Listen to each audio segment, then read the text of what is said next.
This is Gary Snyder on Honor Roll.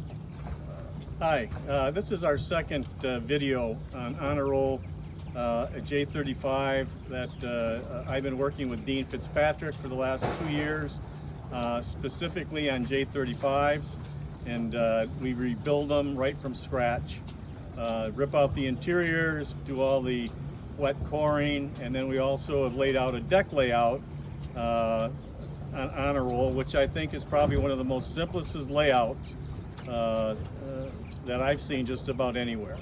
So I guess some of the stuff I'd like to show you is we'll start in the bow, and if you can fan down to the bow, there's no pad eyes up here. We've taken the cleats off. As you can see, we just tie on the horn up here. So as far as the foredeck guy goes, there's nothing up here that gets in his way. And then as we fan back on top of the cockpit, or on top of the cabin, you'll see we have a pad eye here with 2 blocks, and the red line is a 4-guy which goes straight back through a couple little turning blocks which are located right in front of the hatch, and then the cleats are right by the cockpit, which also has our topping lift here on the cabin house, so the guy that's running the hot box can do all our halyards, plus he can do the topping lift, plus he can do the 4-guy. The other thing that we've done is that on our halyards, you'll notice that our halyards, which a lot of the J35s have, are on the mast. I found that the halyards that are mounted on the deck, which some of the boats have, has a tendency to pull the deck up off the main bulkhead. So I don't think that's a good idea. After that, going back this way, we have our sheet stoppers for our halyards. We have a halyard winch here, which is a self-tailer. And then we have a spinnaker winch here, which is also a self-tailer. Everything on the boat is new. Dean lets me pretty much do anything I want to do on the deck, and I put all new hardware on. We want to go to our Genoa tracks, which is you got your main Genoa track here, and you got a number 3 track just by the side stays.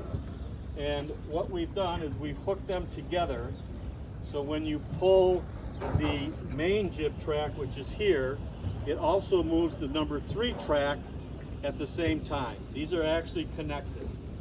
So the guy in the cockpit can move either lead, the 3 or the 1. Back in the cockpit, we're trying to get our weight always going forward.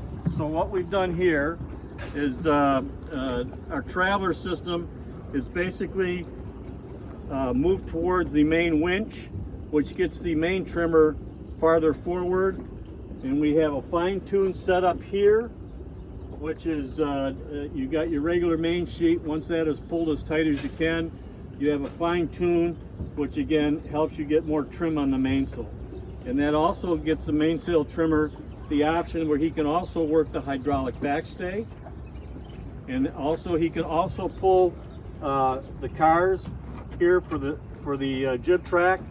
And the other thing that we just set up is a tweaker system, which a lot of the guys use. And what I've done is I've put a block up here through a block on the track, which comes to a small pad eye at the back of the main track for the jib, and over to a cam cleat, which is right here. So if you're going to use your twings, you can have a guy in the cockpit work either side of the twing right here, so you don't have to go forward or move around the boat a lot. One thing that I have done on a lot of the J35s, you'll notice there'll be like cleats all over the side of the cabin. I think that looks not very appealing, so we've got away from putting any cleats on the side of the cabin and setting the boat up this way. So I think right now the way we've got this boat set up, it's probably one of the easiest sailing J35s that I know of. And like I said, we've also set up 3 other boats identical to Honor Roll, and they all seem to like the setup very well. So hopefully this will help you guys. If you have any questions, you can email Dean. Like I said, we also do all the interior work in it. We basically take them from just being a derelict boat, bring them right up so they can go right to the starting line. Thanks.